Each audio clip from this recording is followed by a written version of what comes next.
Hello, and welcome to Talking Development. Today, we're diving into the world of finance for development. We're looking at both the opportunities, but also the challenges of mobilizing capital to drive sustainable growth, fuel innovation, and to create jobs. I'm thrilled to be joined today by Leslie Mastorp, Chief Executive of the British International Investment. Leslie, thank you so much for joining me here today. Thanks for having me, Anna. Wonderful to see you again. I want to start by asking you a little bit more about the British International Investment. What is it, and what led you on a journey to work on finance for development? Thanks, Anna. BII, as we call it, British International Investment, is actually one of the oldest DFIs. We were formed a few years after the World Bank's formation in 1944. BII was formed in 1948. So we have a 76-year track record of investing in Africa, investing in Asia. We invest in private companies that are poised to deliver sustainable growth, but also development impact. So let's take Africa, for example, where I'm from. I'm from South Africa originally. BII has over 800 companies that we have invested in. These companies, the entire portfolio of BII, we've created over 1 million jobs. And we are focused on a few sectors. Energy is one of the priority sectors, as you know. Digital infrastructure is another. Financial services is another. So we're very much a sort of British-owned kind of IFC, if you like to compare it to the World Bank. Very, very good. And when did you realize you wanted to be in this world? What led you down this journey? So I've been in the world of finance for the past 25 years, but for a decade I was involved in creating a new multilateral development bank. So I was very fortunate to have been nominated by the South African government to become a vice president at the New Development Bank at its inception. So I had a great opportunity to, from sort of with a clean canvas, to create a new multilateral development bank from scratch and to learn from the decades of experience of the World Bank, of ADB, Africa Development Bank, and so on. So over this last decade, I've just recognized how important these institutions are.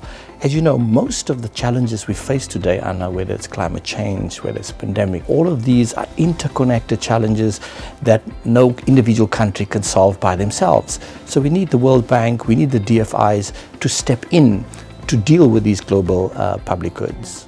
And it's actually the same with the public-private, as we've had a couple of chances to discuss. And one big push that we're trying to do for development is to mobilize more private capital. In your experience, what does it take to get the private sector and private capital mobilized for projects, let's say in Africa, especially when sometimes it can feel like we need patient capital, but the capital isn't so patient? And is there a lack of projects, or is it that, as we are focused on, policy and regulatory frameworks are just not clear or certain, or maybe all of the above?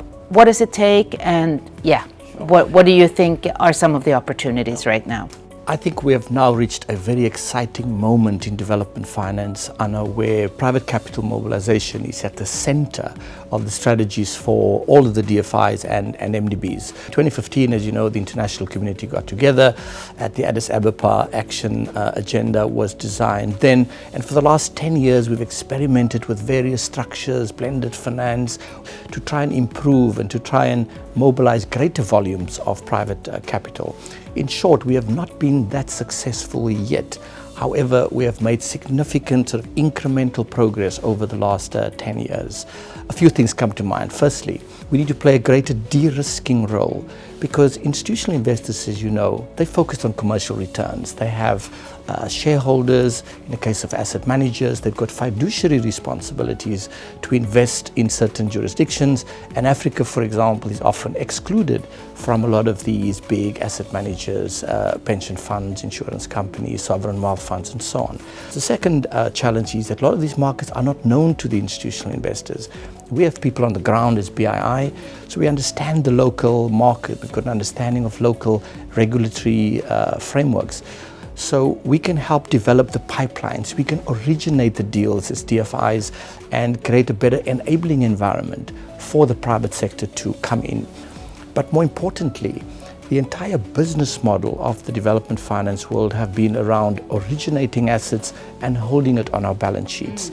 Most of the multilateral institutions now have identified what we call originate and distribute model, where we will originate transactions and at the same time we will look for opportunities to distribute or to syndicate and bring in other investors.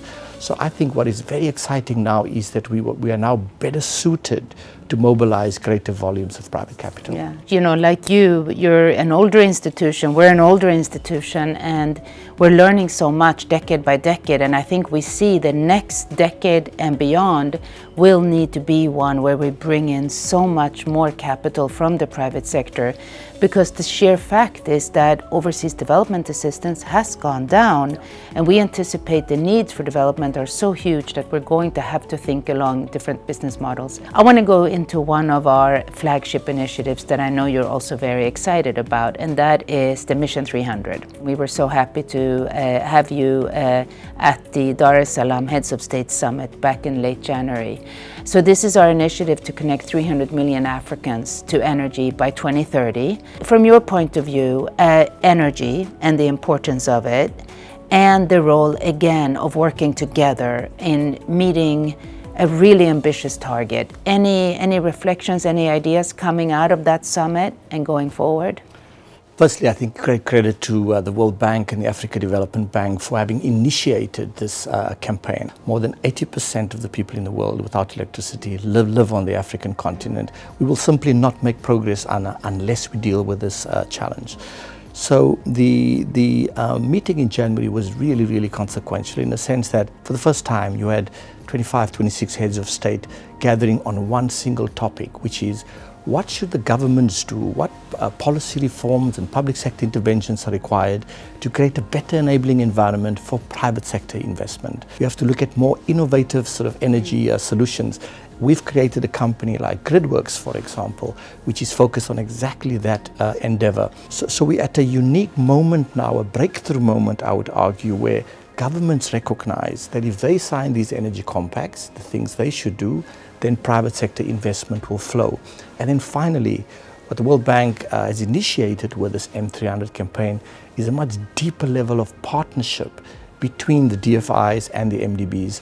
We're not just working in a siloed way as BII, we're working together with the Africa Development Bank, with FMO, with DEG, with Norfund, with IDA, and so on. That is so well put. There's so many things that Mission 300 is, I think, spurring that we're doing different than we did in the past, including, like you say, the energy landscape will look very different than it did in the past, because the acceleration possibilities with new technologies and then this deadline of 2030 is keeping us very motivated and very engaged.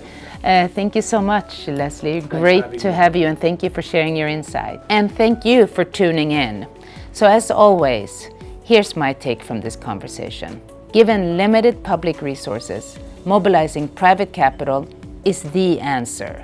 But one thing remains clear. The development agenda requires collaboration. Governments must close investment and policy gaps that constrain growth, while the private sector must prioritize investments that also help create jobs. This means investing in sectors like infrastructure, but of course specifically energy, agribusiness, healthcare, tourism, and local manufacturing to fuel more vibrant, homegrown economies and provide meaningful employment to millions of people. We are committed to working with partners such as the British International Investment, and we do that to build dynamic private sectors in developing economies that can truly unlock meaningful opportunities for people and for communities. Well, that's it for today. Thank you so much for watching, and I'll see you next time on Talking Development.